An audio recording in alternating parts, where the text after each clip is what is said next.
The following presentation is brought to you live from Dallas, Texas, for the International Association of Square Dance Callers 26th Annual Convention.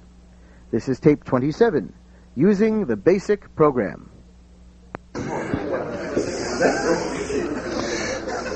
I think we're close enough to times for us to get started.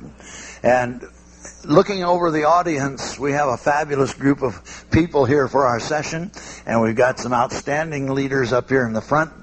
And so I'm going to get started so we have as much time as possible to talk about all this. Number one, I want you to meet Al Stevens. Al is from Germany now. You started in the United States with services over there, didn't you? Yes, sir. Yeah. And then, but he had such a great time square dancing in Germany that when he got out of the service, he just stayed there. Been there how many years? 21. Yeah, that's what I thought. And has a fabulous time calling and teaching all over the European scene. And it's a wonderful thing to get a chance to get together with him over here for a while. Vernon Jones. Vernon, now I wrote up, oh, okay. Vernon is from Poolville, Texas, which is about 100 miles west of here.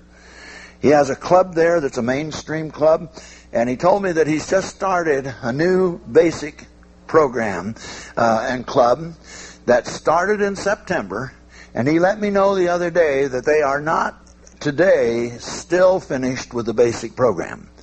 He's teaching and developing these people as great dancers, and it's a pleasure to find people that take that kind of approach toward using the basic program. I guess that was the main things that I wrote. I'm Jack Murtha, and I'm from Yuba City, California, and just last month I had a chance to celebrate my 50th year of square dance calling, which makes it really a lot of fascinating things to look back on, especially these CALLERLAB sessions. And I have a great dedication to doing something that's going to help us get more people in square dancing. So some of those kind of things we'll be kind of talking about today, trying to get an opportunity for you to ask questions or talk about things, and each of the people making presentations have something different to really talk about, so I think you'll enjoy the discussions. Don't be bashful, but remember, anything you say out loud has to go on a microphone, because they make tapes from these sessions, and we buy those tapes, and we want to be sure there's not a big dead spot or blank spot right in the middle where you were supposed to say something. This session is using the basic program. And I think if it's okay with you guys, we'll just get a good start and let Vernon kick us off. Does that sound okay? You notice he said get to a good start, so You're right. Did y'all hear that? Jack said he wanted us to get off to a good start, so I get to go first. Not Al. Did everybody get one of these? Some of you guys came in at the last. Did y'all get one? How many do y'all need? 1, 2, 3, 4.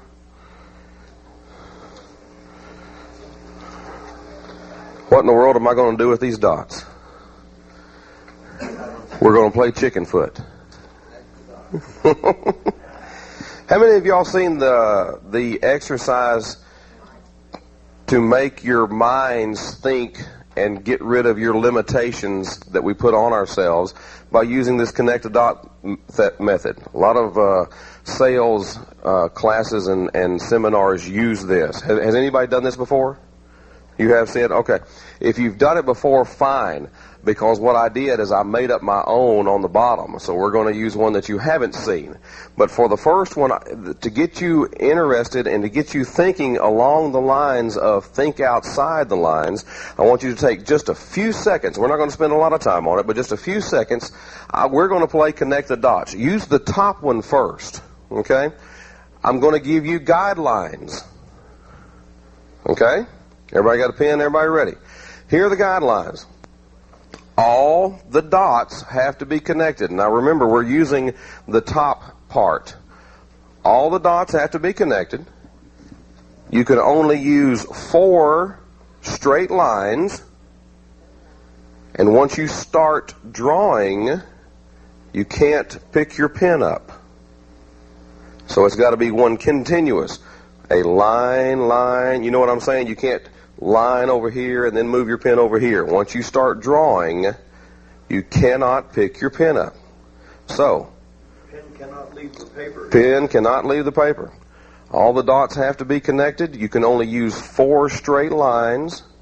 And once your pen starts moving, you cannot lift it off the paper. And I'll give you just a few seconds. I don't want to spend a lot of time on it. No curves. Got to be straight. Can I have a line, cross the line? You can. I gave you the guidelines. Going the same dot twice? I gave you the guidelines. Okay. Does anybody got it? Yes. We could spend all day trying to figure it out, but I don't want to do that. I just want to give you an example. You got it, Jack?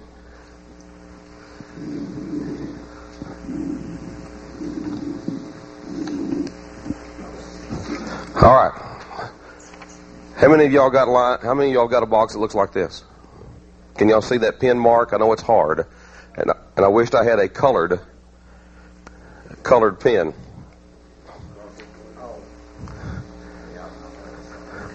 Can you see that? Huh? Can y'all see that? Can you see that, Bob? Glay? Elmer? George?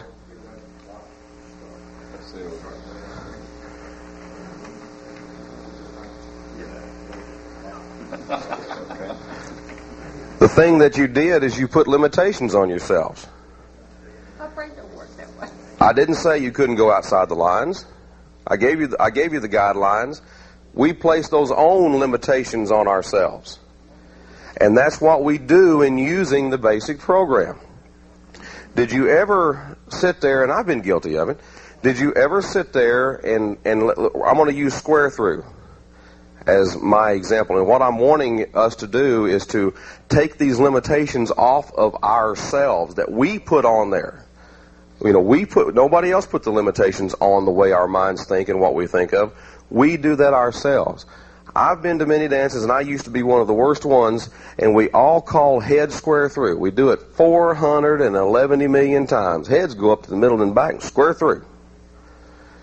And then it gets to the point where the dancers, have you ever seen called head square through? The dancers walk up to their opposite, and they clap hands, and they turn to face the corner. Oh, I hate that. Why do they do that? It's not because they're having fun, is it? Is it because we call it all the dadgum time? Is it because they know what's coming? Sure it is. I sat in for another caller who was teaching lessons, and he had to be gone, and so he asked me to fill in on one of his classes, and I got a list of what he had already taught, and one of the next moves to be taught was swing through. And he knew it, and now I had the list, so I knew it, and his dancers, the experienced dancers, knew what was going to be taught next. And one of the lady dancers came up and said, I just wanted to make sure that you were going to teach swing through and boys run. And I said, well, I'm going to teach swing through. And she said, no, swing through, boys run. To her, it was all one move. Why? Because that's the way we call it all the dadgum time. I know spin the top is not on the basic program, but after you call spin the top, what's the next move? Right and left through. Why do we know what the next move is? Because we call it all the dadgum time. And the reason dancers go up and they slap hands and face their corners, we call square through all the time. So that made me start thinking, what in the world can I do to accomplish the same thing? And I want you, give me some example. What can I do that will equal a square through 4? Touch quarter boys run. How hard can that be? Now then, if I stopped using square through 4 and started only using touch quarter boys run, what would happen? Same thing. So what can I use in place of touch quarter and boys run? There you go. There you go. Pass the ocean swing through and the boy run right and do a half tag and face left. Half tag is mainstream. Yes, it is. Thank you. That's why you're going first. Thank you. Payback, Zach. I love you. Just right and left through and square through too. Exactly. And that's what we must do in order, in my opinion, to use the mainstream program. The mainstream program can allow us many, many, many, many years and many, many, many different applications and things that we can do. For example, we thought a while ago, touch a quarter of the boy, run right. If we can use those different things, then we can expand and make it last a long time and give us many, many times the material that we already have right now. But if we continue to do the same things over and over and over and over again, well, then it becomes old hat. And then it becomes, the dancers become used to it, and then we got to go on and do something else. Right, Bill? Good. Good. I told you my presentation wasn't going to last very long. I hope you got about another hour and a half. You're doing fine. Thank you, because because that's what we got to do. Now then, we're going to use our minds. We're going to take the limitations off ourselves. We've already learned that we don't need to have limitations on us. We've taken them off. We can think outside the lines. We can think differently. And that's what we're going to do with that second box. Everybody ready? Here come the guidelines. Once again, all 4 dots have got to be connected. Once again, you can only use 4 straight lines. But the difference in this one is no line can stop or start where another line stops or starts. But yet all the lines have got to be connected.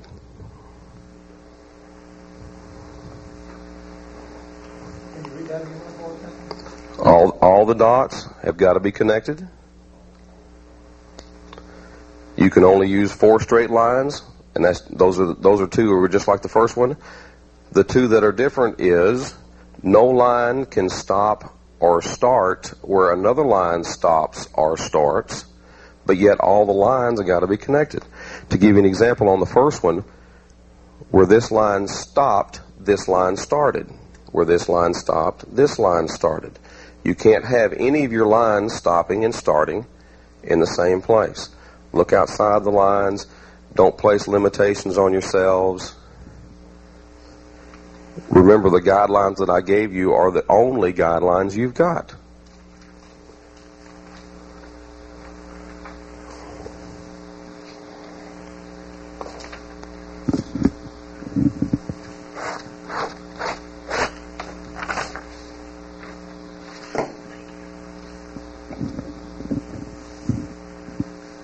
Anybody got it?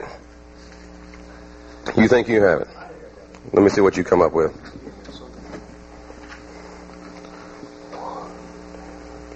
Good observation. Anybody else got it? What do you got? You got the same star he had. Good boy. Wayne, you got yours, Wayne? No, I just. Okay. I got them all covered with one line.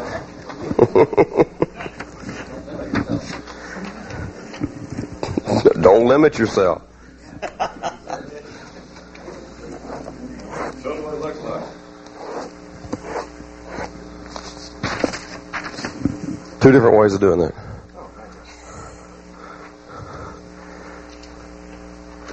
Look at the top. The top one is a fresh sheet also.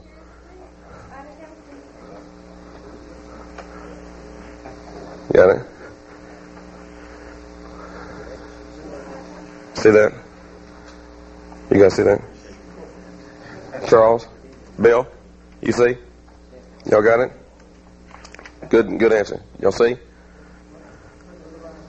Well, the one thing you said before, don't raise your hand. You didn't say that second time. That's correct. Good. Excellent. I didn't say that the second time. Y'all see? Simple ways of doing it, isn't it? But yet, we place limitations on ourselves, thus not allowing our minds to think and go, gee, what in the world can I do with all this stuff? How in the world can I accomplish the same thing and not create this bored state that a lot of our dancers have now, where they have to do that type of thing. And if we can just do that and make our minds start working and start going, I think that's a lot of our problems these days, is that we rely on somebody else to go, gee, you can do this, and we don't analyze and take one particular facet or one particular move on our basic program and go, what in the world can I do with all that?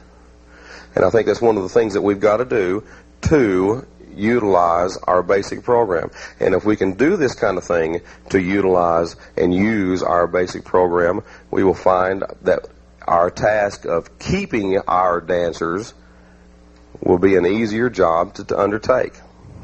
That's all I got. Thank you all very much.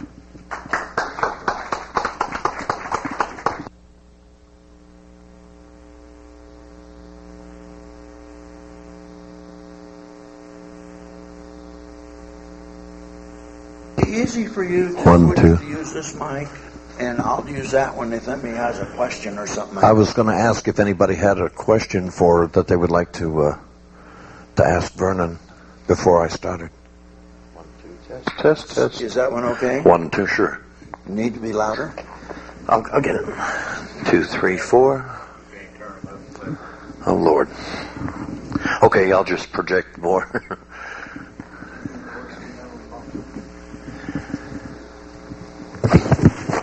Anybody have any questions for Vernon before I start? Because I'm going to get off an entirely different approach. How many people came here actually looking for choreography? Anybody? In what, with different ways to use certain calls? Nobody? Well, if one person did, then I'm in good shape. Okay. Because if you didn't, what I've got to present is going to be totally useless, and I was just going to tap dance and give it back to Jack and let him tap dance for another 3/4 of an hour. But I had looked at the title, Using the Basic Program, and to mean what can I do beyond normal with the tools that I have in this toolbox called the Basic Program. Jack had mentioned that Vernon started his class in September, and you're still not through with the basic program. When I left home on the 11th of March, we had just gotten to towards the tail end of the basic program. I think we had just taught the Run family. So by the time I get home, I'll probably have another 4 to 5, 6 weeks before we finish our basic program. And I have 3 mainstream classes in progress right now. We have a lot more time. That's a different subject, but we have a lot more time, so we take a lot more time. I have found over the years that the basic program is by all means the foundation for almost everything we do.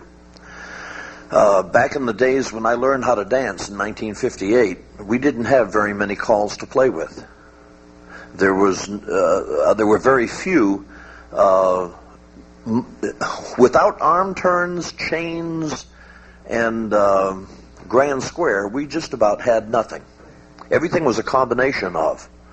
And I sort of have gotten myself geared to going back to those days of bringing back material from yesteryear, if you would, in the form of ideas and applicable today in terms that today's dancer understands. One of the things that I believe in right off the bat is in my class, I teach the use of an invisible flagpole. Does anybody else do that? Quite a few do. Good. The invisible flagpole exists in every square. The flagpole center.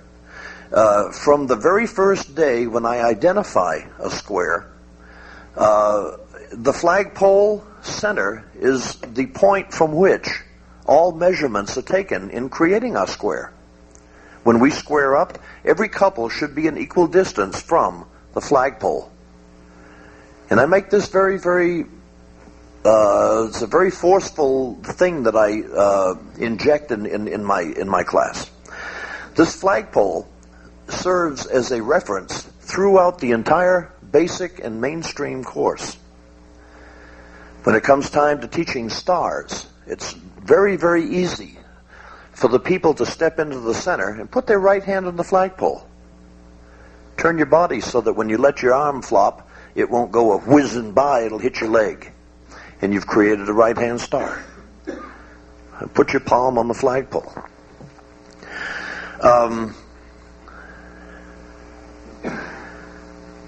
I had some ideas that I wanted to show for show and tell, but it would require the use of a square. Could we have a volunteer of 8 people? If we could have 8 people volunteer, I'd like to share some ideas on how to use the basic program a little differently. We keep hearing this analogy of variety versus complexity. One moment, we have a problem here. No, we don't. Okay. You have a problem. I got to figure out which. See, the one with is the guy. I'll go back and get my hair.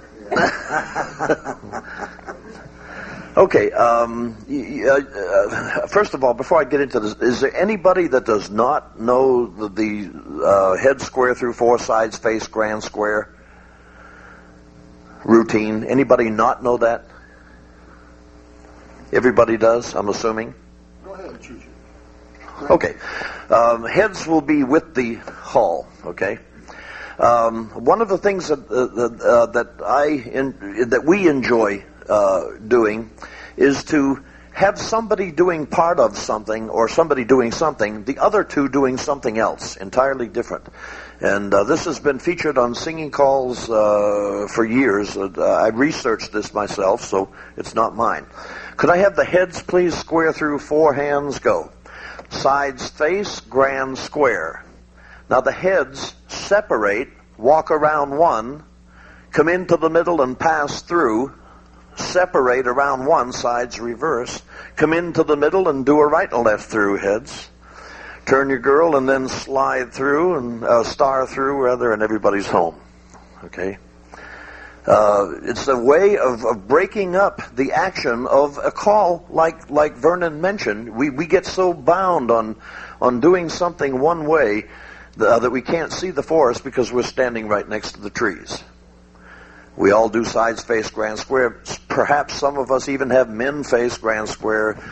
Here's another way of presenting grand square with a little more variety, and it's danceable.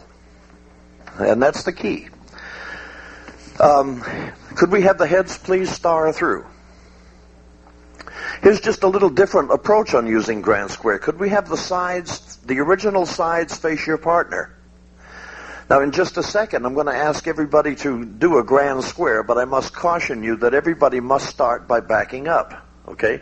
And we all know that when we come back and when we're done with the grand square, that we will all be facing the flagpole when we're done. Okay? When the sides come back to here, you must turn in to face the center of the set, the flagpole center. Everybody ready? Grand square. Back up. 2, 3, turn. Go 1, 2, 3, and turn. Go 1, 2, 3, turn. Go 1. Don't turn reverse. 1, 2, 3, turn. 1, 2, 3, turn. 1, 2, 3, and the center square through 3. 1, 2, 3, and do an Alaman left with your left. Blah, blah, blah, blah. Okay? Again, we're not limiting ourselves to the old ho-hum square through 4 to get to a 0 box. We're utilizing a figure that has a lot of potential. Here's a wild one that I enjoy using. Could I have the... and by the way, I'm not gearing this as a sight resolution. So if I ask you to go back and square your sets, please do. Okay? Heads pass through. Separate around 1 to a line of 4. Okay? Everybody touch 1/4. Everybody circulate. Trade and face the person you traded with. Okay? Now pass through. Take an extra step forward. We've created here a line formation. Everybody's facing out with the girls on the end and the gentlemen in the middle. Okay? I'm going to ask the ladies to trade. Tight quarters. Now I want the gentlemen to trade and turn to face the one you traded with.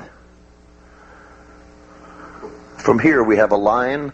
We had a line, but all of a sudden we can just walk right into a grand square. The ends are going to walk forward, the centers are going to back up. Remember that when you're done you must face the flagpole, okay?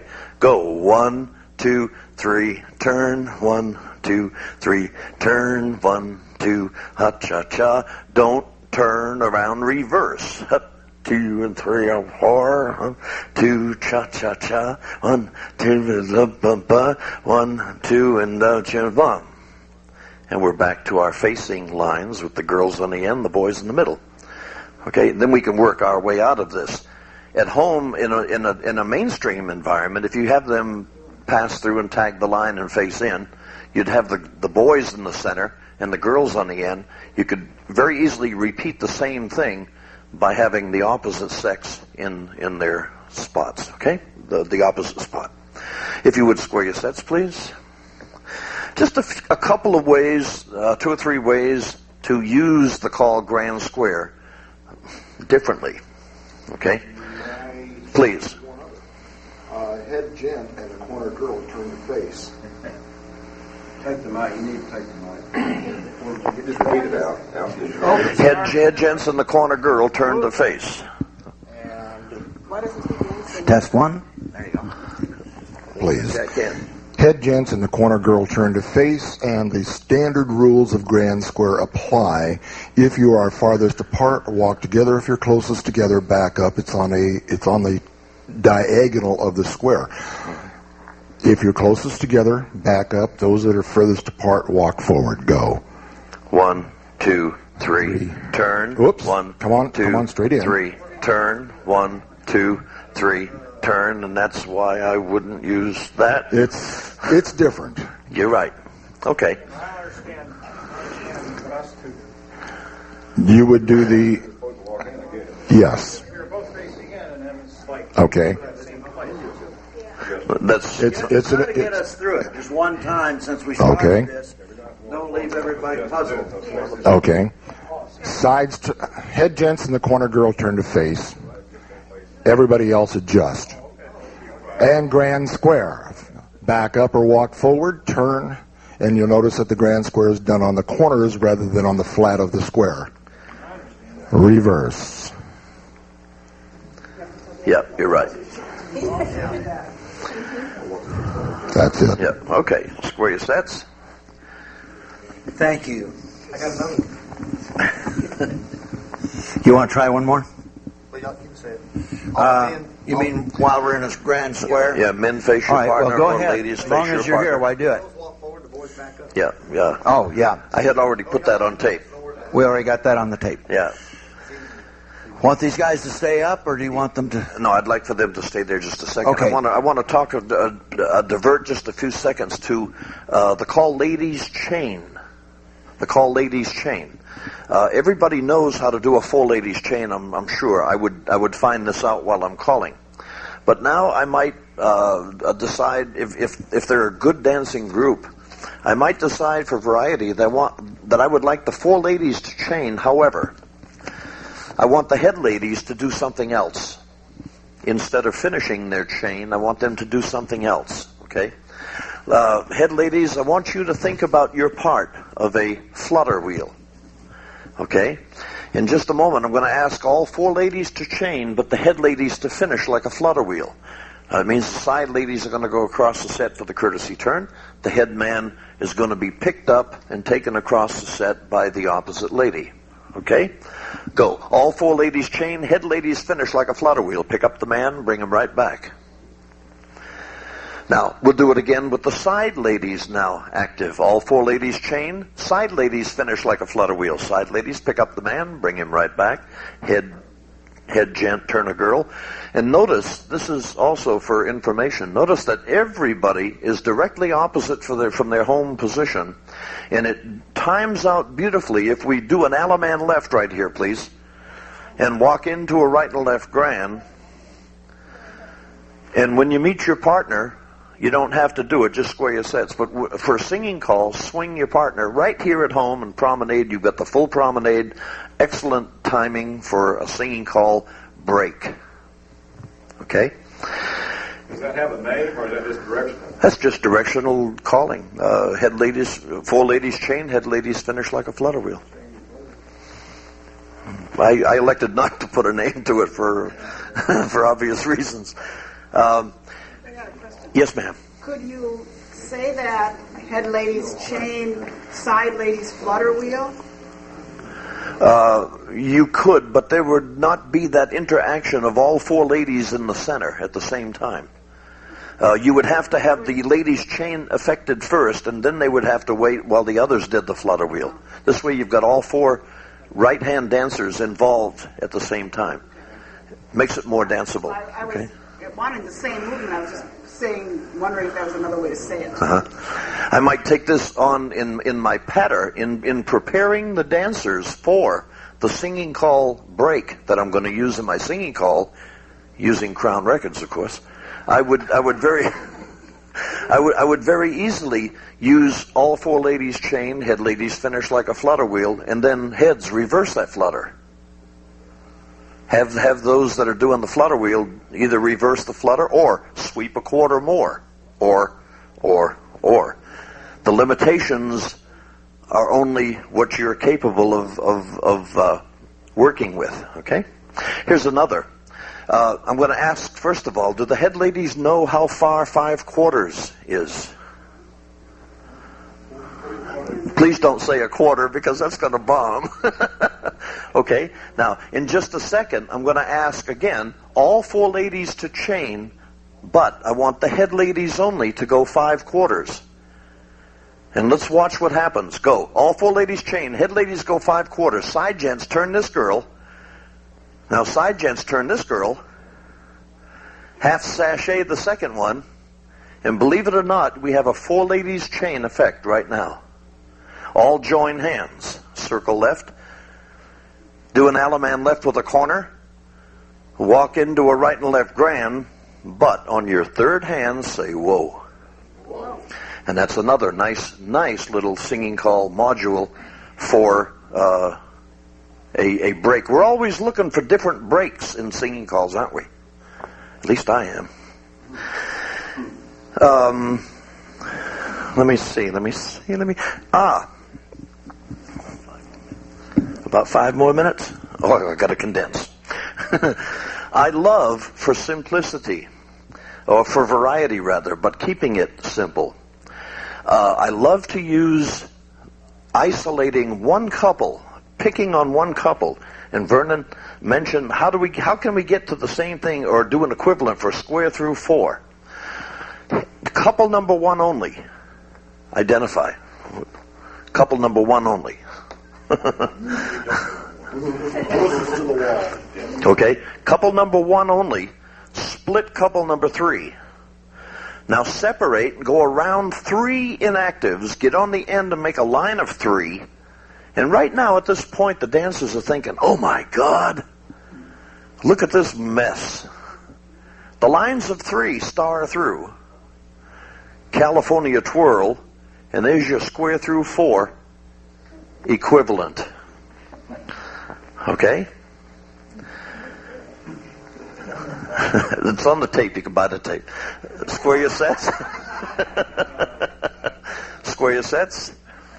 And here's another. Using the same approach now. The same approach being isolating on one couple right off the bat. The minute we say one couple number so-and-so, do whatever, we're automatically creating an asymmetric condition, but that condition does not stay long enough to get us into trouble if we know what we're doing. Okay?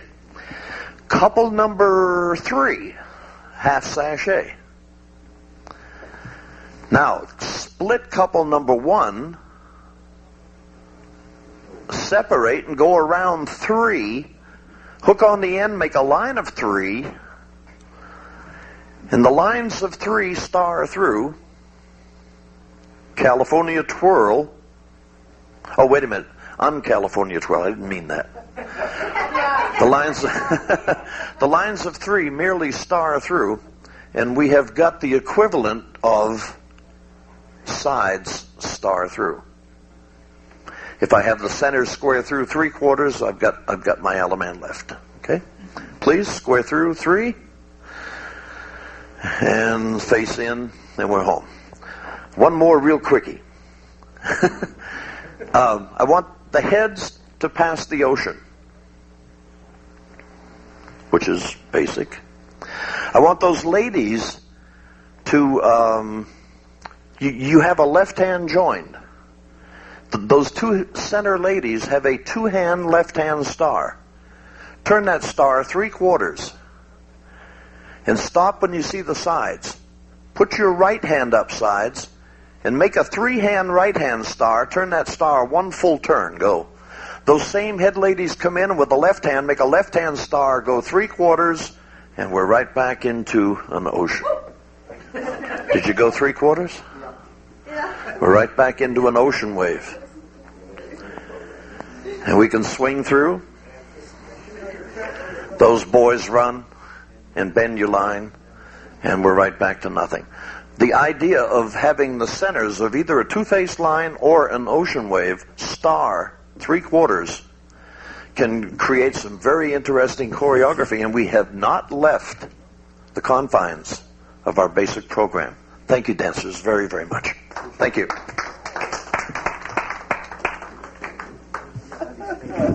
I got Buddy's tapes. You know that? I got Buddy's tapes now. Both of those were well done, and thank you so much for sharing that. Now, I'm going to try and take a little piece of this myself, and then we're going to have time for questions and answers and suggestions from all of you, and we'll get answers from these guys. If nobody else can answer them, I know you guys will be able to. Several years ago, I was in Kansas City at one of my relatives. 10:30 at night, the man got up and said, "Sorry, I've got to leave. I've got to go play with my team." And I thought, what in the world is he talking about going out for a team sport at 10:30 in the evening? Well, it turns out that he was one of the many, many people in that area that played slow pitch softball. At that time, I was running recreation departments, but I'd never heard of slow pitch softball. I didn't know what it was. Kansas City, it was such a big deal, they couldn't find enough fields during the daytime for all their teams to play. Now, you can think of other kinds of things that we actually learn in our physical education program at school. I would guess that there wasn't a single man playing slow pitch softball in all those fields that ever took a lesson in it. Never had one lesson. He just joined a team. How many other recreation activities do we have that handle things like that? Man alive, all of them, whole bunch of them except square dancing. You can go out, if you got a good PE course in volleyball, you can join a volleyball team and have the time of your life. You can go out in the local basketball leagues and play basketball. We've got an archery group in our area, and they teach archery in our high school PE course. They can go hunting, all of these things. None of them ever really took a lesson in the sense we think of it in those activities. Square dancing, we've set ourselves up in such a way that we teach square dancing in our schools. That's a big program for me, and I teach from kindergarten through high school.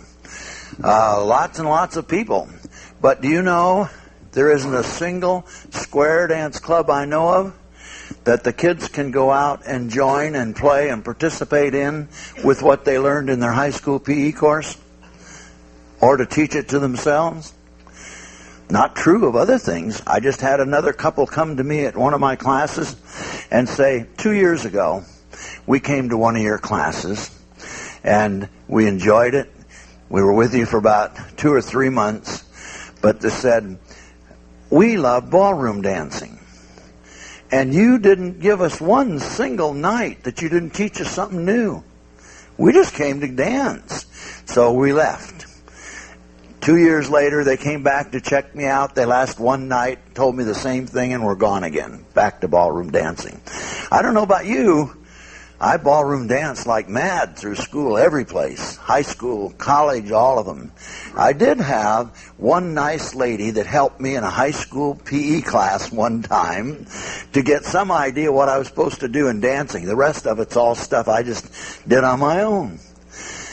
We have built an activity where the starting part of it requires almost 2 years of training for a person before we let you get on the dance floor with your friends, in California anyway.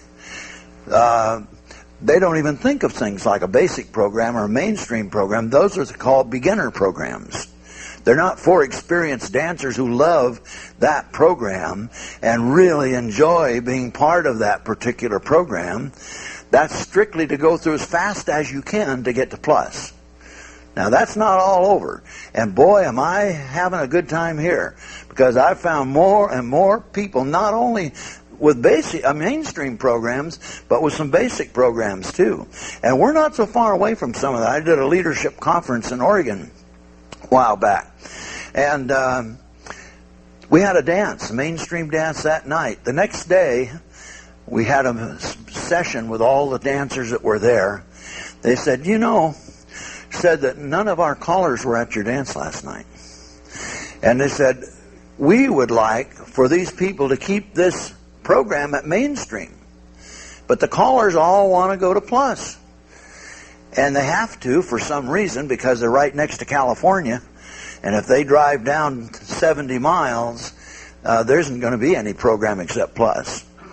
And so they don't know it, why they can't dance with us in Northern California. But out of all of this, the point I'm trying to get to and make is that our attitude about the basic program and our experience in using the basic program has put all kinds of limitations on what we think we can do. And I'd like to try to find a way to open you up just a little bit to think in some other directions, some other ways that would be profitable.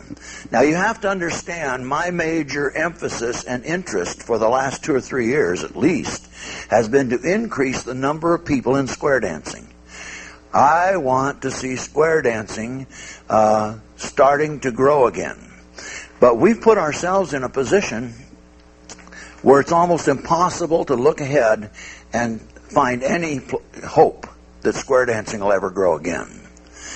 Here's the problem.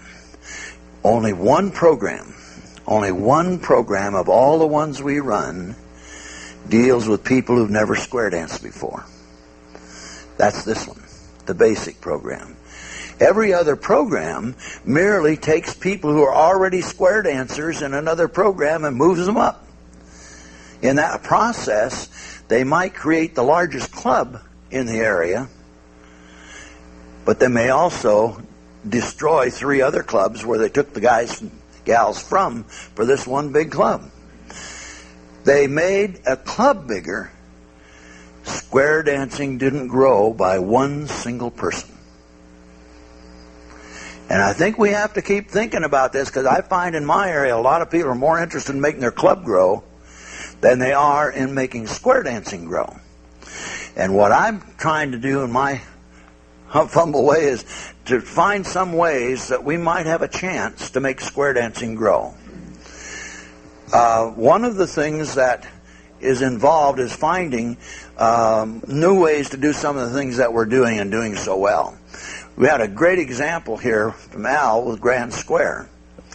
I have 2 rules that I developed to use in teaching a Grand Square.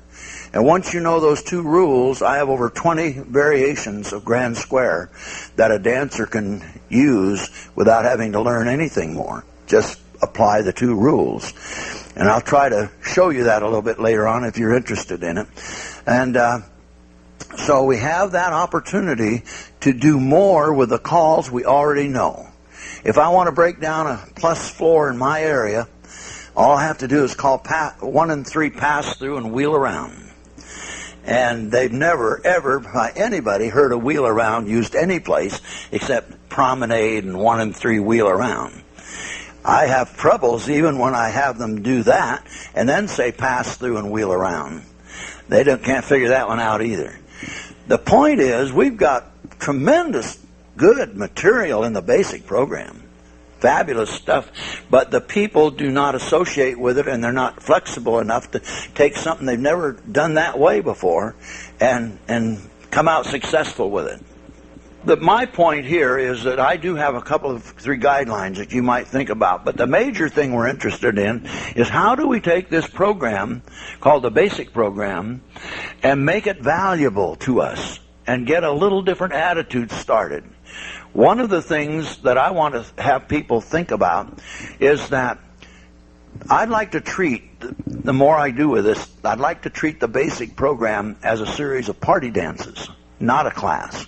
I would like to be able to convince everybody to quit using this as a class. Our area, only thing that people do in a class is to hurry as fast as they can to get through that so they can get into the plus program or mainstream or something else. They don't intend to run any basic programs with a lot of people who are loving that program. Now you have to understand, we did a census and found 375,000 square dancers. That represents not even quite 1/10 of 1% of the population of the United States is involved in square dancing, our national folk dance. So you have to think that there's a whole bunch of people we're not doing anything with. The folks that we want to do with, you can kind of identify because they're all pretty much the same. But we've got 99.9% of all the people in the United States we're not doing anything with. And I have enough opportunity to work with schools and people to know there's a lot of people out there would love square dancing, would love what we're doing. But they don't love what we're doing now. And so we have a hard time getting them in and getting them started and getting them to help with a basic class. I'm going to stop and let everybody ask questions or talk to folks. We've got some people that are really sharp up here in the front. Don't hesitate to throw out some problems or questions. I would like to hope, I'm more encouraged, I have to tell you, I'm more encouraged at this meeting at CALLERLAB than I've ever been. For a long time I've been pressing this same thing. We've got to get the basic program or less as a major program. See, the reason I say we can't grow, the only program in square dancing that takes in people who are never danced before is this one. In every other program, they simply move people. For the mainstream, they have to be a basic program dancer first, so they'll move them. They'll move those folks into plus, move those folks into A1, but in no other program do they do any growing with people who've never square danced before. This is the only one. So consequently, this should be the largest program in square dancing by far. And in fact, square dancing doesn't have a chance to start growing again until the basic program is a major program for people to get into.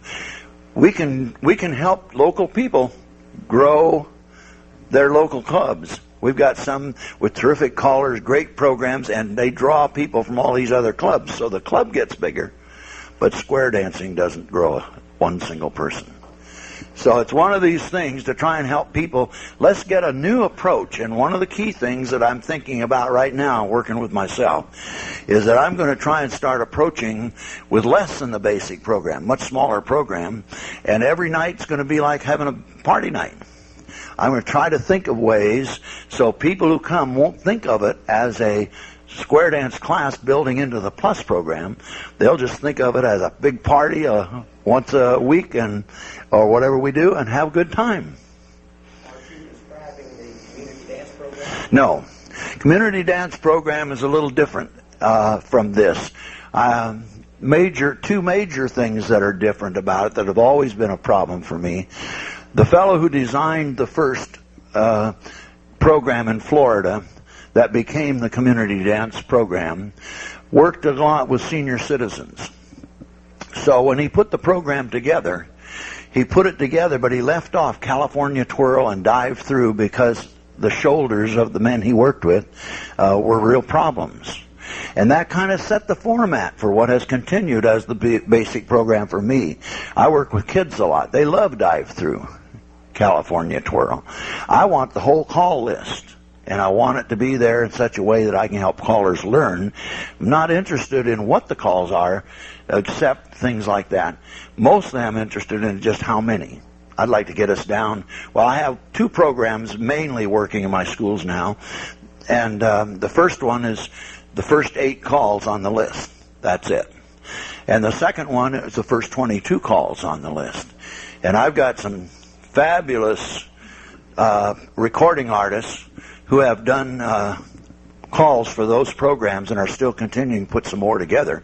And Al's one of them. He's got a lesson that to dance for my school kids is terrific, but it would also be a great lesson to teach a lot of people about how to build a theme into a dance. Just terrific. And those are all very carefully recorded, so they're easy to hear, understand, they dance well, and the kids enjoy them. So this is one of those kinds of areas for me to try and think this thing through in such a way that we can find ways of making the basic program a much, much bigger program where people come in, their enthusiasm they bring with them, and they stay in square dancing long enough to go out and bring more people with them. I'm not trying to get them out of that program and start them on something else, because I want to get them really enthusiastic about what we're doing with the basic program. Okay, well, let me go ahead and anybody have some questions or comments or things that we can talk about a little bit relative to this idea? Yes. Just introduce yourself so they'll have it on the mic. My name's Clay Goss. I'm from Newark, Delaware. One of the things that I think I'm picking up on from your words, and words from many other people in the halls and other sessions, is that a lot of this stuff is very difficult to do with the existing club. That it appears to me like we have to step off by ourselves and do it by ourselves. Your comments. You certainly indicate a big problem. You cannot take, at least I've never been able to do that so far, take a plus club and have them go back and help me start a basic program.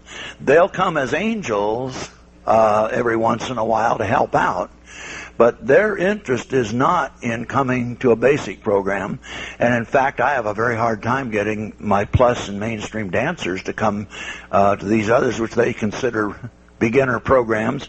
And I have a lot of people who've been in square dancing for 15, 20 years, and I've helped with many, many beginner classes, but they're not easy to get out now to the ones that we're trying to do now. So I have that same orientation. My focus is not on the 0.1% that are dancing. My focus is in how do I get into that 99.9% of people that are not involved. That's a big bunch of people, and I know there's lots and lots of people in that group that would love square dancing if I could just get them to come and we could start. But also, they're not looking for these long lessons. It needs to be something kind of short they can have fun with. That's why, and the name itself is a problem. So that's why I'm saying what I'm starting to lean toward is to forget this whole thing as a class. What I'm going to do for a while here is just try having a party once a week for people that don't know much about square dancing. Anybody can come any one of the nights they want, and I'll adjust to what I have on the floor, and we'll play and have a good time, maybe some refreshments, maybe bring in a guest caller every once in a while, and just stay with what we're doing. Now, my program is the first 22 basic calls. My diamond program is what I use as most for all this. But it's one of those things that you have to focus with something. I want something I can teach in 4 weeks. I think I can take people in 4 weeks, build them through the diamond program, and start having parties once a month at least for all those that I can get. Now, I don't know. I haven't done all this yet. It hasn't worked out. It just turns around and around my mind that I haven't yet found a way to increase the number of square dancers. And I know that we've got that opportunity. I'm Wayne Baldwin. Isn't the intent of your program, once you say you have 4 lessons, isn't it eventually your intent to bring them into your mainstream club? No. Not my intent to do. I don't want to make that connection. Not at all? Not because I think that limits. See, my thinking is that in California it's not mainstream. They don't have any. It's plus. And so the people who start square dancing, the guy that's running the class, his mind is, I'm going to keep them all the way through plus. But see, what I'm after is building a large pool of people who know a few calls, and from those positions, then they have the opportunity to say, hey, I'd like to learn more, and put together my classes from this whole group of people who might just come once or twice a year, maybe whatever. But they're like that guy playing slow-pitch softball. They're like the guy that went out to archery, or plays golf. They don't do that 3 times a week or take lessons like that. So I don't want to make it a requirement. I want to just have a very, very popular and good and enjoyable program for anybody who wants to come. And then from there, start looking for groups that I can form up that would like to go through and learn the mainstream program. There's an intent there for that. Yeah. I feel like we haven't given our new people time enough to help us. I think that they're coming as enthusiastic new people into square dancing and bring us more people probably than anybody else. But we don't leave them there very long. We get them out of there, and so they're gone. I'd like to have a program that went all year around for people who like that kind of dancing and enjoyed it. Yeah, Sid Acker from Dallas. I know Jack's done this a lot, and I really admire the program that he runs, and I try to run a program similar to that, and I start a new series every 4 weeks. And as you say, a lot of these dancers don't want to go on past just a basic program, and that should never be your focus, but that should always be available to them to be able to go to a mainstream program. So hopefully you can have another program that you're running separate from this other program, or if you're not, then you're able to direct them to a club where they can do mainstream. But at least it builds the base, and the most important thing is to have the dancers and not be, from your aspect, not be selfish as a caller, that you want to keep them for you and your program. And that's the biggest challenge we have right now is for all the callers as well as the clubs to share their new dancers and not be afraid that those dancers are going to be taken away, because we need dancers.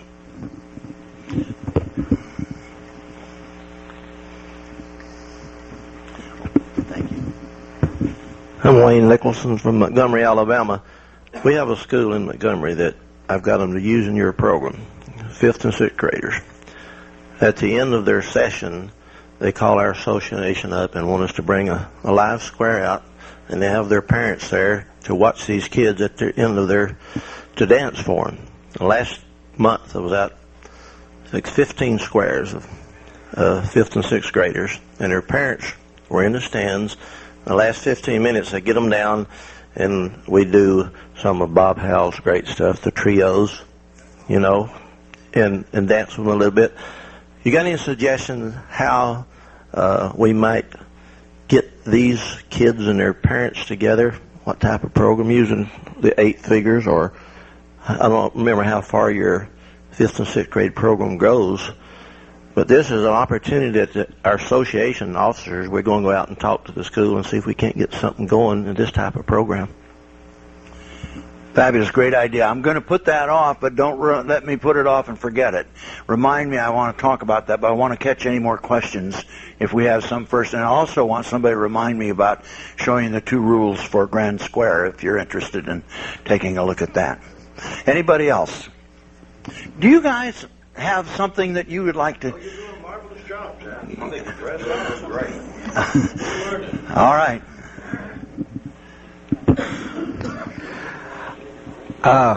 Like you say, out in California, and this Al Fraser from Austin.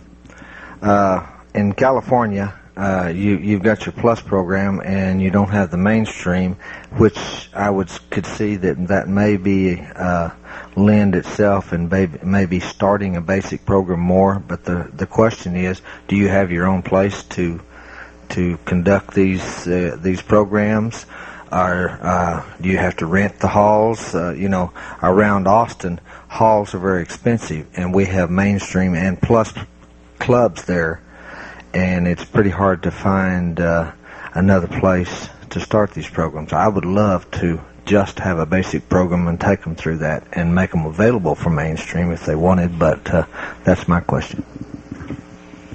Our situation in California, for the most part, is still different and more fortunate because we have access to a lot of schools. And I particularly am in school work, so I have access to schools for no charge as long as I take care of them. I run the programs there. And we used to have in California a 5-cent tax that was just for community service use of the schools. And that 5 cent raised money that every recreation group in the state could use to help fund things like using the schools for these programs. They took it off, so it's not any longer available. It's now harder for a lot of people to get school programs, but we have most of our programs probably still in either schools or churches. And so it's a problem if you don't have access to a building of some kind to do things that are a little extended and a little different. I had one friend, very good caller, who developed one of the largest clubs in the state of California, had over 300 members, in a town of only 100 people. So you can imagine what kind of a caller and club that was. They drew people from a long ways to get to come to dance with them, but it became he started off Sunday afternoon about 12 o'clock and ran a different class about every 2 hours all the way through to about 10 o'clock Sunday night, something like that. And but he's had to quit and close up the club because his health started to go downhill. But having a place to dance is really important, and I'm not sure what problems. Somebody else has mentioned a lot of problems with schools, and I don't know what those problems are, except that there's obviously time when schools are available, and generally, if the custodian is on duty, you should be able to get it at a very reasonable rate of money. The cost for school use most of the time that I run into is paying a time and a half or double time cost for a custodian to be there, or we can't open the school and use them. In the big cities, the school. In the big cities, I know in Dallas and maybe Fort Worth, the schools have shut down. They will not let other organizations come to the school. All right. Well, listen, I'll catch it in just a minute. Anybody else have something they want to get really squared away with right away? Yes. I think maybe a different approach to this. Suggestion, anyway. These guys are asking my name. It's Cecil Burton. I'm from Oklahoma. I think we're talking about places, and we're also talking about people. Why not look at it as going to the people like a Sunday school group that is comfortable with their group and say we can put on these parties as a monthly activity for your church, and they can help us provide us with a location to do this. Go to Elks Clubs, other organizations that's looking for activities for their people to do. And then we, in turn, could provide a monthly party for that group and include this as a basic program to work from there. We're not going to look for something that we don't have to start paying for stuff. We can work out the cost at $1 a person if they were willing to do this with you and you work back and forth. But I think this is a direction to go. I think that's a great idea. It's a good suggestion for handling this business because every organization, Rotary, Lions, all of them, have a place to meet. And if they want to have a social activity, We get calls from them all the time to come over and help them with things.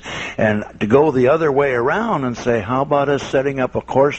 It will take 4 weeks, 4 times with you, once a month or whatever you want to do, and teach you all the calls that we're going to use, and then we'll put some big real dances on for you. And we've got other callers that are good callers, know how to do that. That's an idea. Jack, this is Mel Voss from Del Rio, Texas, and I'm from a small town, but we have vacant buildings in the town, and I know you have a lot of them in the big cities. I made arrangements with Volunteer Fire Department, who owns this building I'm in. I keep it up, and I fix it up if I have to, and I pay them very minimal lease rent on it. In fact, I pay them $175 a month. The building's mine for 30 days a month. That's great. Well, you're just pointing out again, there are a lot of answers sometimes if you just frame the question the right way. While you are trying desperately to get a group that you can teach to get into your plus class, which means those people have to be well taught and have to know all these materials well so that you get a reputation, not that you can't teach anybody how to square dance. Eliminate that. You put a good program, few weeks, basic program at the most, and say, okay, we're just going to have a good time. We're going to have a big time with these guys. Come as long as you want and send us some more people when, if you decide you want to go on. Let me get these guys to, okay, go ahead. Jack, yes, I had something that I wanted to comment on some of the things that I had heard, such as Sid making the statement that the schools in Dallas are closed and you can't get into them. I can certainly understand that. I don't have the fight the battle of the big school systems in the big towns coming where I live. I live in a small town called Poolville, Texas, and Poolville ain't even big enough to have their own school system. And as a matter of fact, my wife and my children go to a school system that's in Springtown, Texas, which is about 8 miles further away.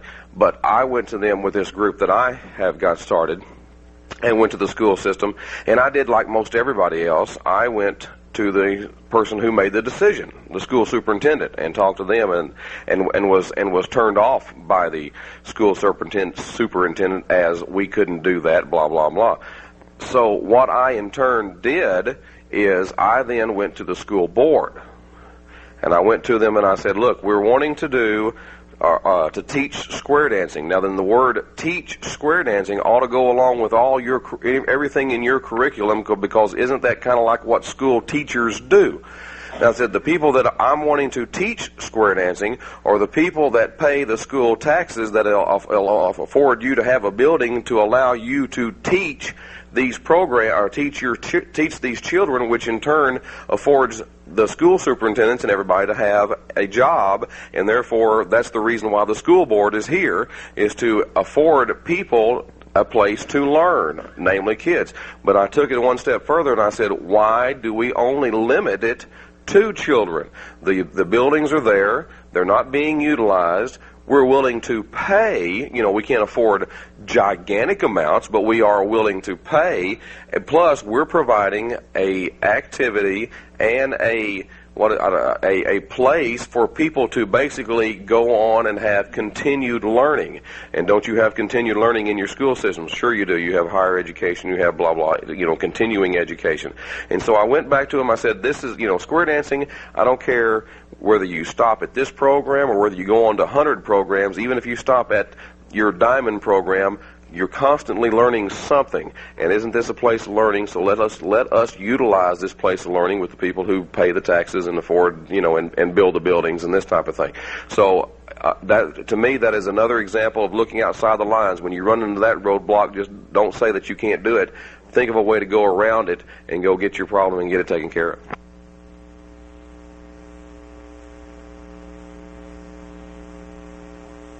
Test. All right. Anybody else that has something in particular that they'd like to get squared away with? Well, let me go back and pick up these comments that we talked about a minute ago, and then I'll show you that grand square the set of rules for it. And if you have any questions or comments or something that would be helpful, don't hesitate to put your hand up, let me know. Ask us that question again and let me see what we can come up with.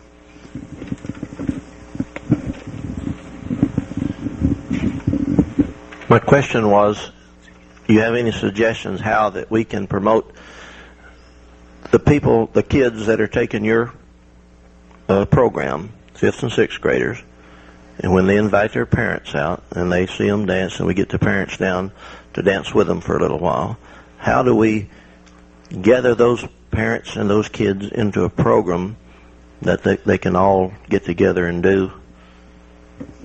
And that's an excellent question, because I do a lot of things with the parents and kids together, but I don't get a lot of people who join the classes from those programs.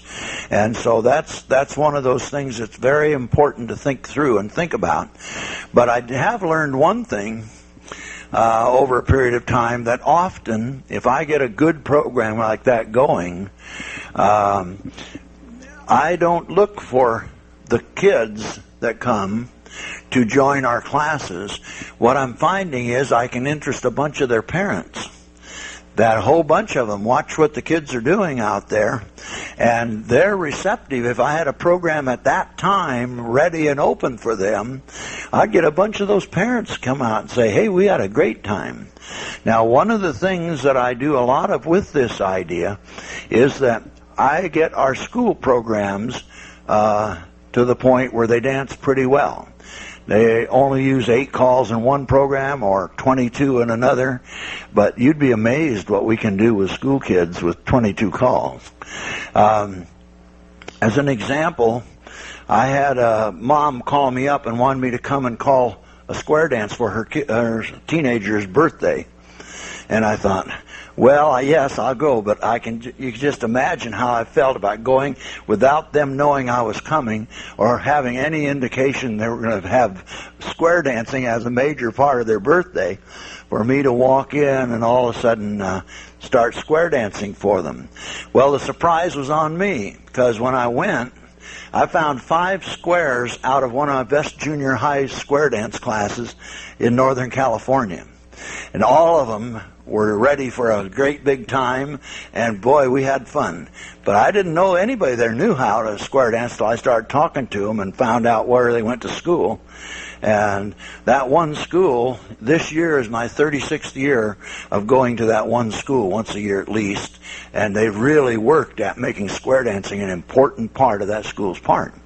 So it's one of those kinds of things that for me, I'm trying to go the opposite way. For years, I've tried to get a family club going or something like that, but I've not been successful. And I've always taken adults and asked them to bring their kids.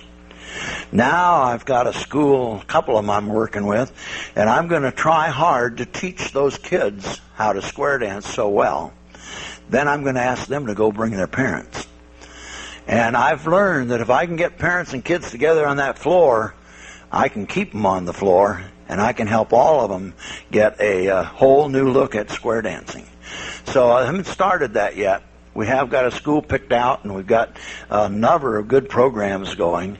We've got a lot of good school programs, and so I'm going to try that. But I think this is the key thing, to be able to take someone from a get-together on a one-night kind of thing and take them into a class is not easy. But I would think personally it would help from my standpoint if I could do what I want to do with this basic program, turn it into party nights. No more, I don't want to talk about the basic classes or anything like that. I want to say we're going to have a square dance party, and these nights are the ones, and they're open to anybody who wants to come. And then try to take them and go through 4 weeks of work to the Diamond program and keep working to the point that I can involve the folks who come who aren't part of it already. I'm just looking for a way to get a large number of people who haven't square danced before that I can sell into this thing.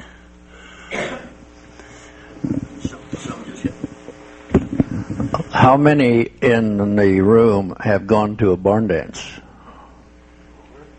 a real barn dance. You didn't have to know how to square dance. You didn't have to know how to square dance. You went to a barn dance. You didn't have to know anything.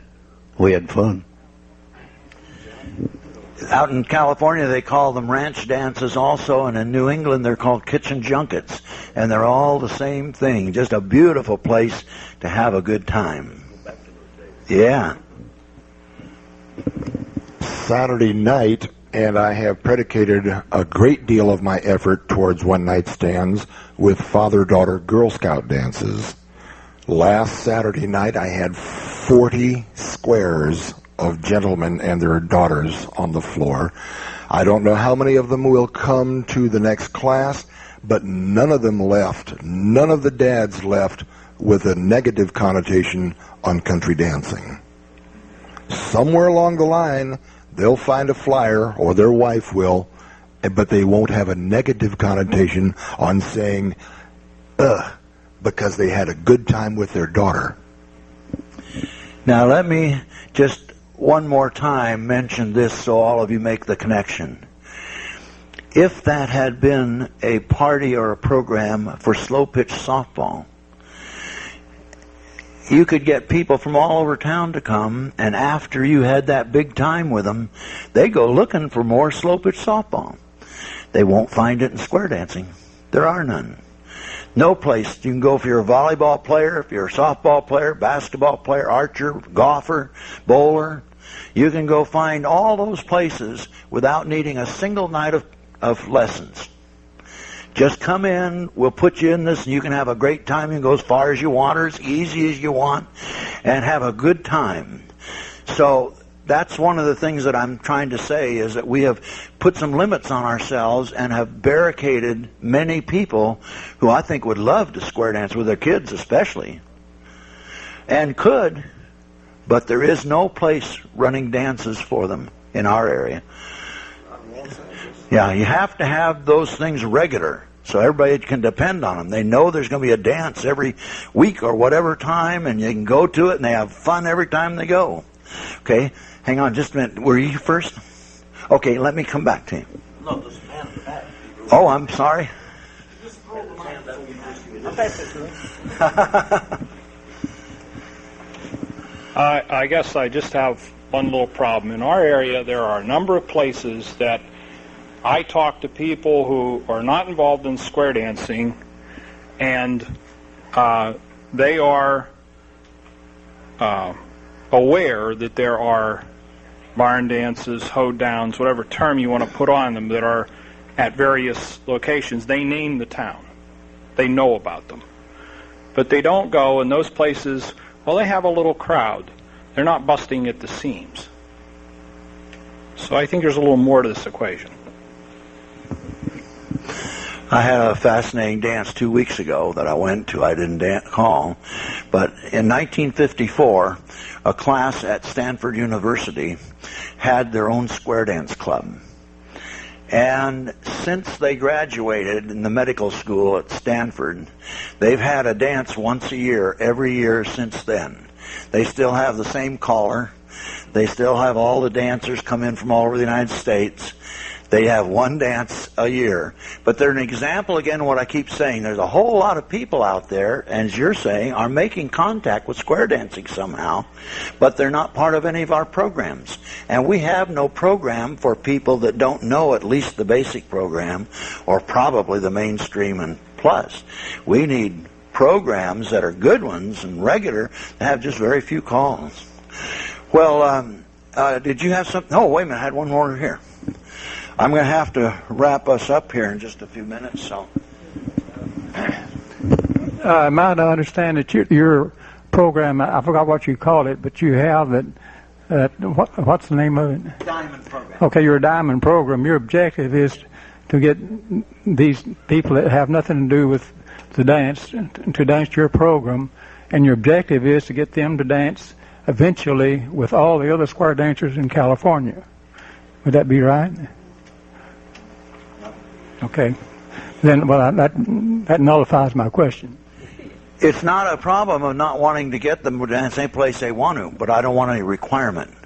What I want is to get them to come and have a fabulous time over a longer period of time, not just a one-night stand.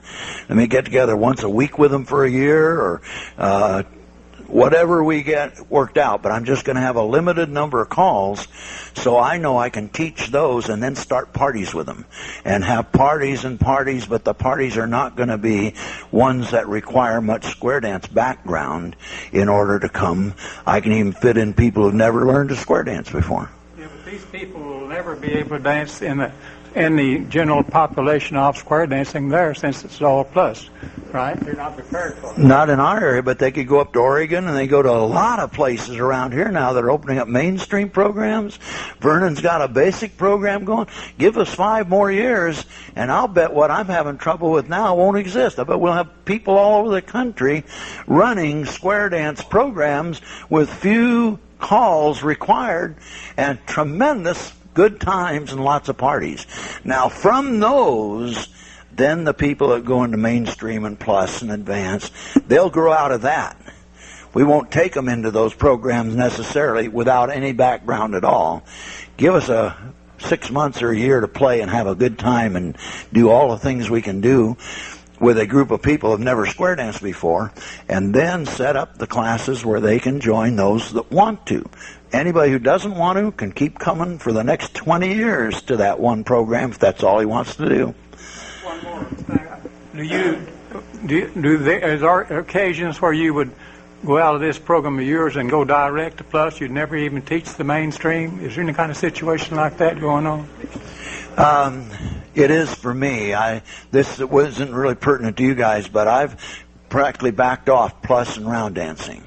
I've decided I'm going to spend more time on basic and mainstream, which I love very much, and can do that in the top part of California.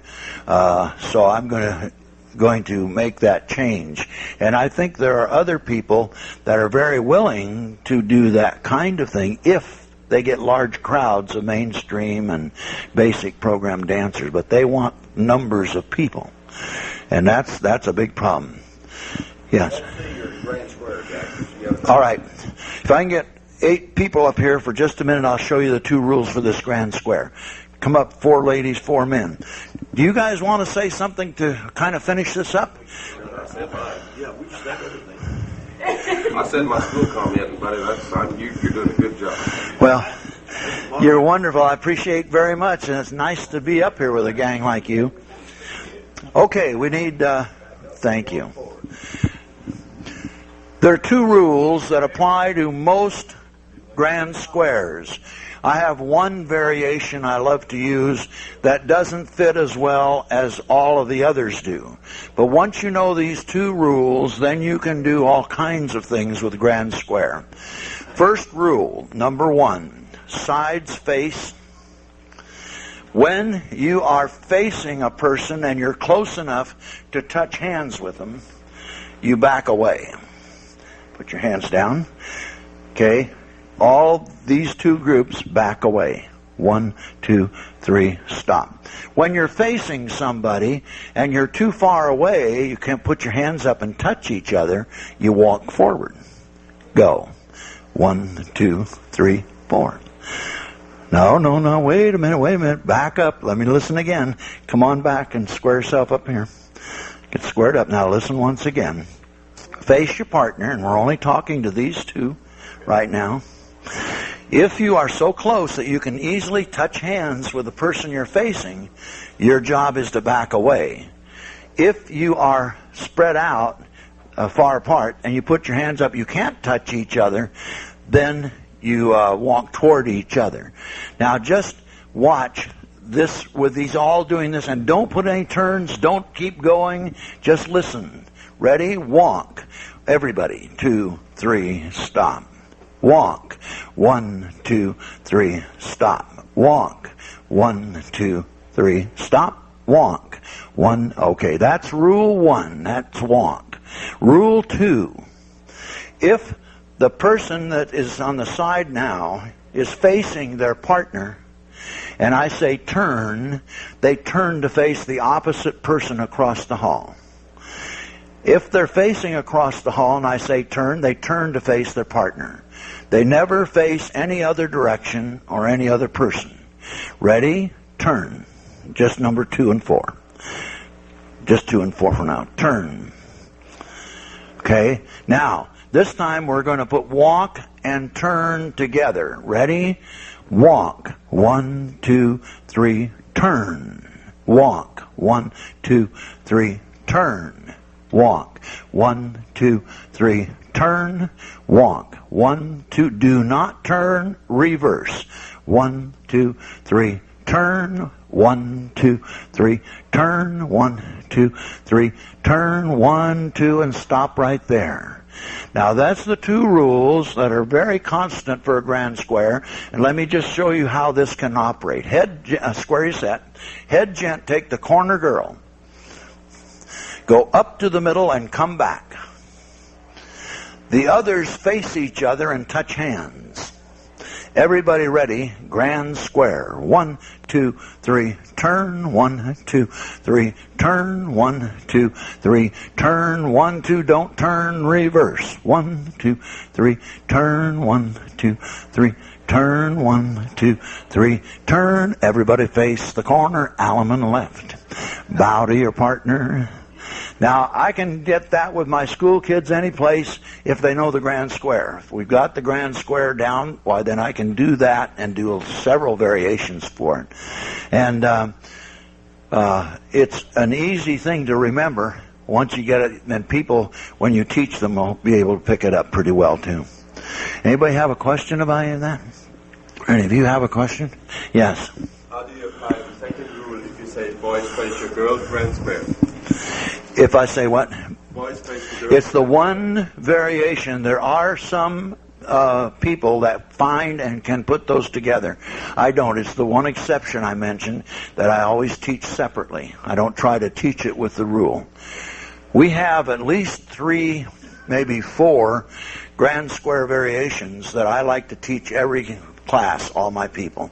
And one is the head gents, the corner girl. Another one is the one you mentioned, men face the ladies in grand square. I have another one I'm going to introduce tonight. I'm going to put on the program tonight, and you can pick it up from there. So there are a number of things like this, but my idea is everything we teach should have a minimum of 3 different variations to get into it and 3 different variations to get out of it. Should be no call that we introduce in the basic program and then tell them only to do that one variation like grand square. Everybody knows one variation, but there's a lot of fascinating things you can do with all the calls on that program. Yes? I have one other general rule that I add to grand square, and if you'd take my place. Right. And when I teach grand square, I get out in one of the squares, and one of the things that I see even experienced dancers have trouble with if you give them a variation of grand square is they end up wandering out of their own corner of the square. So I get out in a square and I say, we're going to divide the square into quadrants as thus. And no one will leave that little corner of the square. We're going to walk a little box with 4 steps each side around that corner of the square, and you never leave it. And that helps.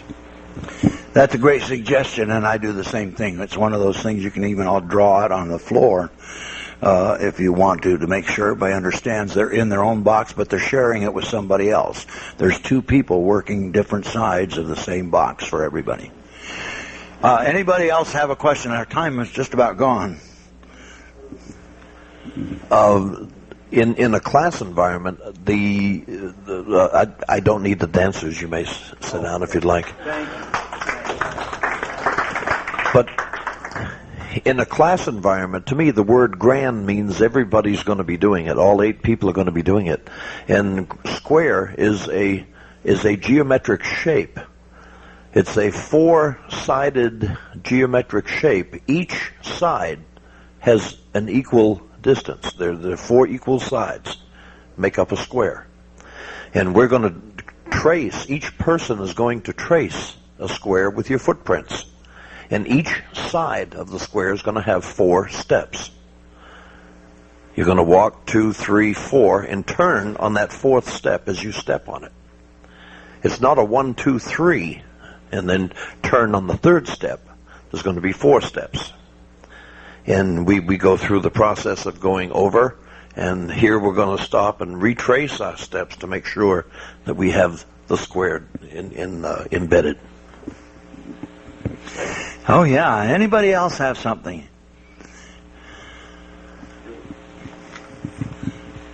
It's a very small thing. When I was taught how to teach the grand square, we said nose to nose and toes to toes back up. Okay. One of the things that's important for people to have a number of ways to explain a column, to say it, because if you have more than one, more people will understand one of your comments. Anybody else?